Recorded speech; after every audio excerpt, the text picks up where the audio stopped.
Welcome back, everyone. We're starting a new unit now on wall framing. It's going to run a lot like what we did with floor framing. I'm going to go over information. I'm going to have you take notes, and this is all prep work before we get into the actual hands-on portion of our class. So that being said, you are going to need a piece of paper and something to write with.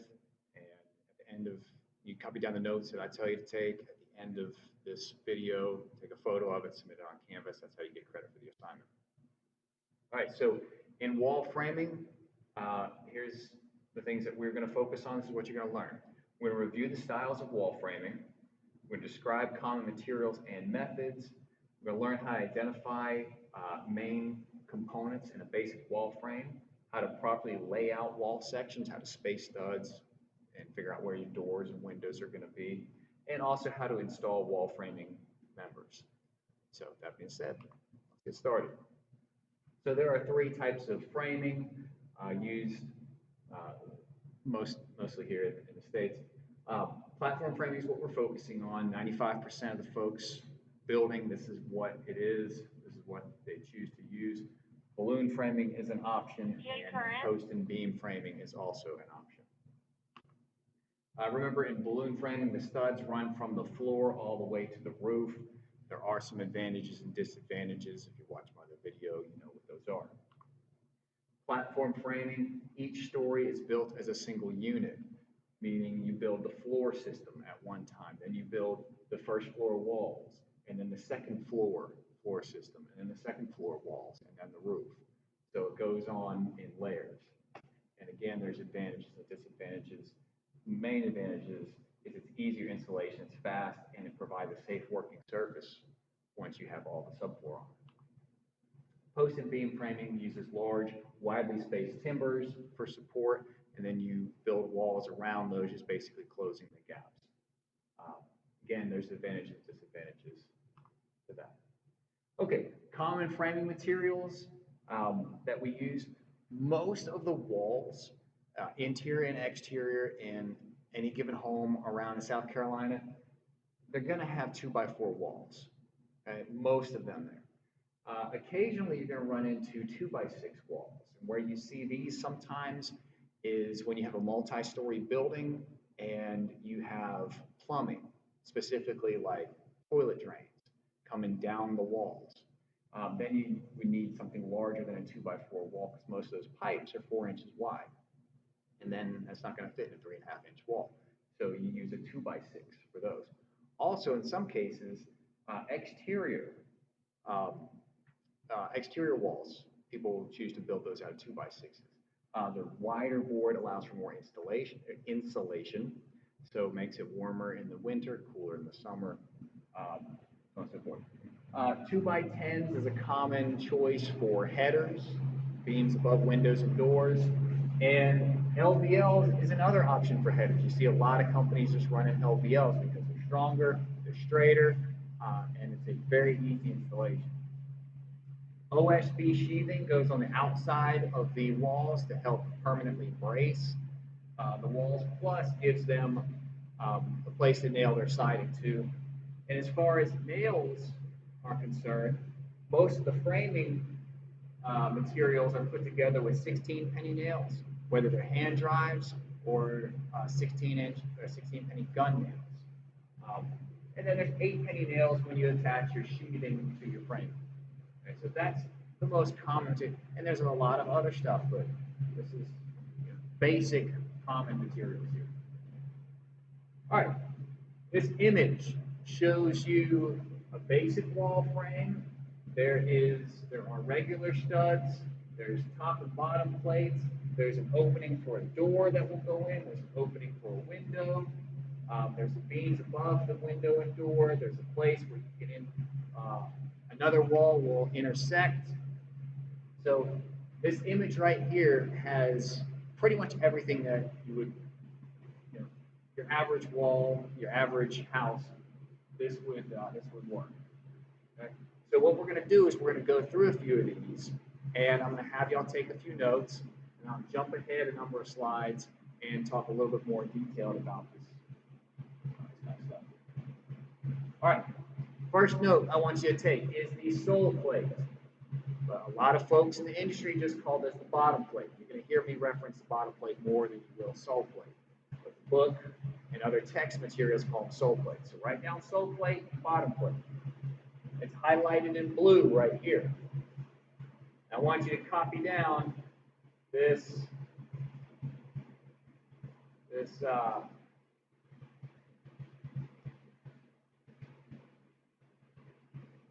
here we go. Copy down this statement.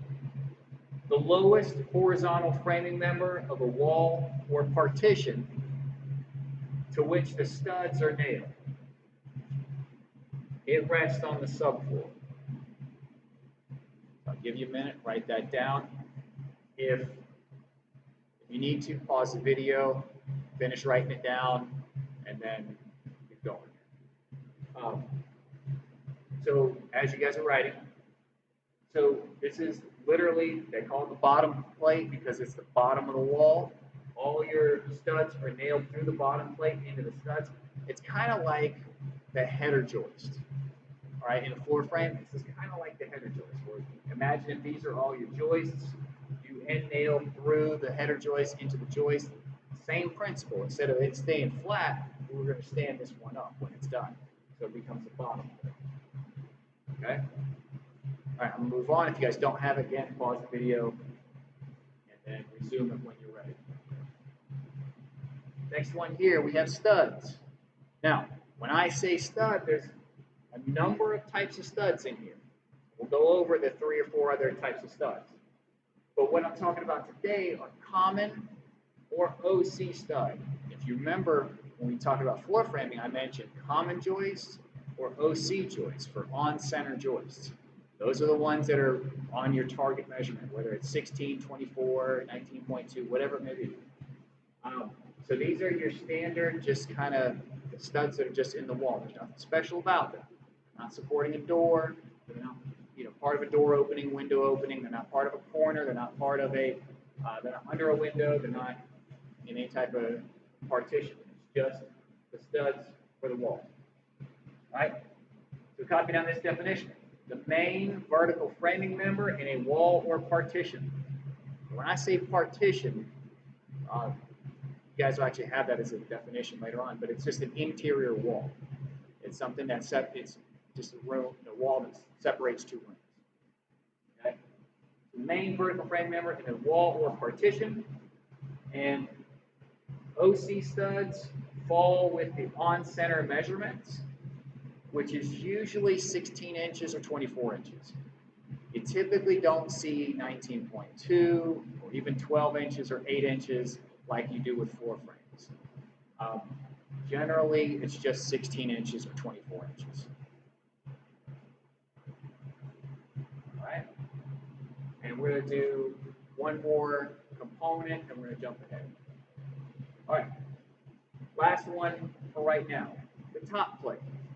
Highlighted in blue here.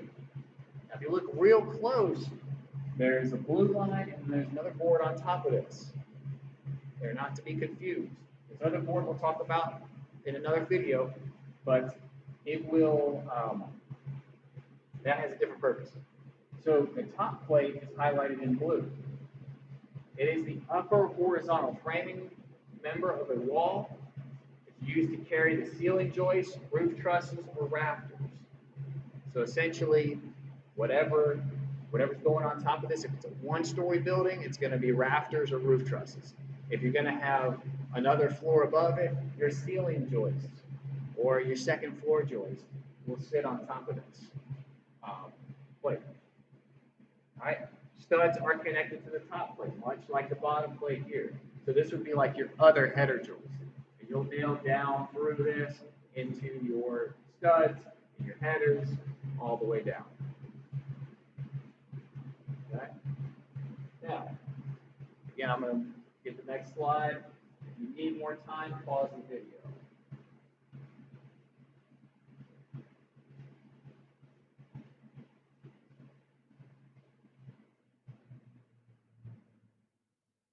All right. So there's several ways to construct a wall, but what we're going to do and what we're going to focus on is like is new construction where there's no roof above you. There's nothing above your head. In that case, the majority of walls are built laying on the floor, and then you stand them up into place, as you can see here. So that's what most of it is. If you happen to be building a wall where there's already a ceiling, then the process is a little bit different. But I'll talk about that another point in time. So if you're building a wall, standard wall, and you're about, and it's going to be like this here where there's no ceiling. This is the step. So I do want you to copy these down, and you can label this constructing a wall.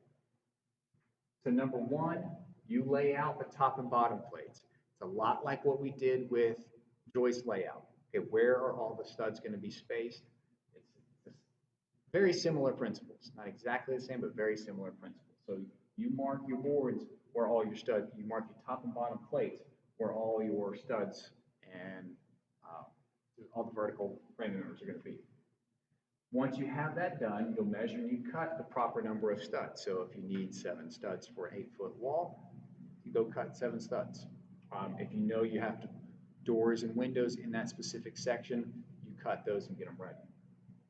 Now, step number 3 is nail the studs to the top and bottom plate. As you can see, this worker here, she's nailing through the top or bottom plate into the studs. Okay? And notice how she's standing over it, kind of swinging down. That's about the best way to do it. You lay on your side and try to go, it just doesn't work. So stand above it, drive the nail, drive the hammer, just like what she's doing there. And if you got a nail gun, then it kind of doesn't matter. So you'll nail it like this. And then once you have the whole section complete, like this photo here, then you're going to be able to stand the wall up into place and brace it.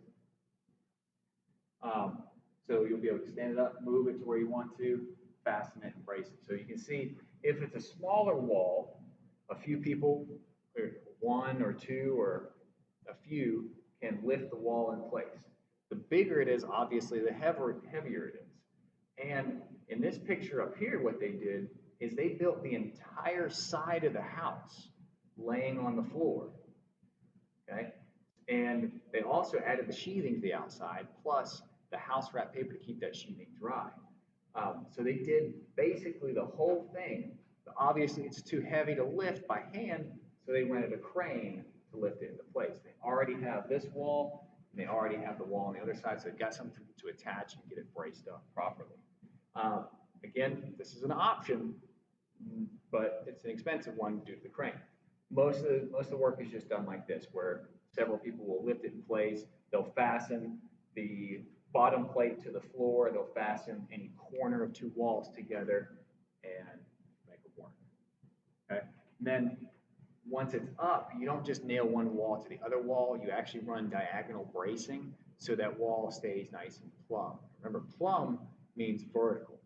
Okay? Level is horizontal, plumb is vertical. So we want to make sure all our walls are plumb, and we throw diagonal braces. And usually, this is a great time. Like you can see a diagonal brace here, you can see another one over there. To brace these walls into place, this is a great time. If you have a board that's twisted real bad, you can't really use it, this is a good time for a twisted board to come and play. So you can use your twisted board and your cracked board, your split board, stuff like that as braces. And all that's just temporary, but it helps you build the house and the house be right. Because if you don't brace it, the walls can shift and twist on you, and at the end, it's not going to be a good product. Okay, so now, next video I'm going to talk about, we're going to talk about layouts for the walls and how to space them out. It's a lot like what we did with floor joists, but we'll work with the next video.